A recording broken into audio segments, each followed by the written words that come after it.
Il est tombé amoureux de l'ami de sa fille. Il ne pouvait détacher son regard d'elle, et elle remarqua bien vite l'attention de cet homme. Le parfum de jeunesse qui émanait d'Angela ranima la passion dans la vie terne et monotone de Lester. Le soir même, il fit un rêve dans lequel Angela occupait toutes ses pensées. Depuis longtemps, Lester et sa femme n'avaient plus aucun sentiment l'un pour l'autre. Dans cette famille de 3 personnes, les échanges étaient rares, et, à chaque fois qu'ils parlaient, cela finissait en dispute, sans même savoir pourquoi. Chaque querelle poussait leur fille à s'enfermer dans sa chambre, agacée, où elle se mettait alors à se déshabiller devant la fenêtre. Elle savait que le garçon d'en face la filmait en secret. Jane s'exposait volontairement, comme si ce geste pouvait lui offrir un bref instant de paix intérieure. Cela faisait déjà 6 ans que Lester n'avait pas eu d'intimité avec sa femme. Chaque fois qu'il s'en approchait, une broutille suffisait à tout faire basculer en dispute. Répétée encore et encore, ces querelles érodaient le peu de lien fragile qui leur restait. Lors des réceptions, sa femme n'hésitait pas à se rapprocher des jeunes hommes. Lester savait parfaitement ce qu'elle avait en tête, mais cela ne lui faisait plus rien. Un jour, alors qu'il travaillait, il aperçut sa femme embrassant un inconnu dans une voiture. En le voyant, elle voulut se justifier, mais Lester n'en avait cure. Il savait que ce n'était sûrement pas sa première infidélité. Il ne s'aimait plus, alors aucune trahison ne pouvait susciter de haine. Oh, Lester. Honey, it's okay. I want you to be happy.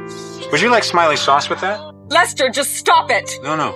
You don't get to tell me what to do. Ever again.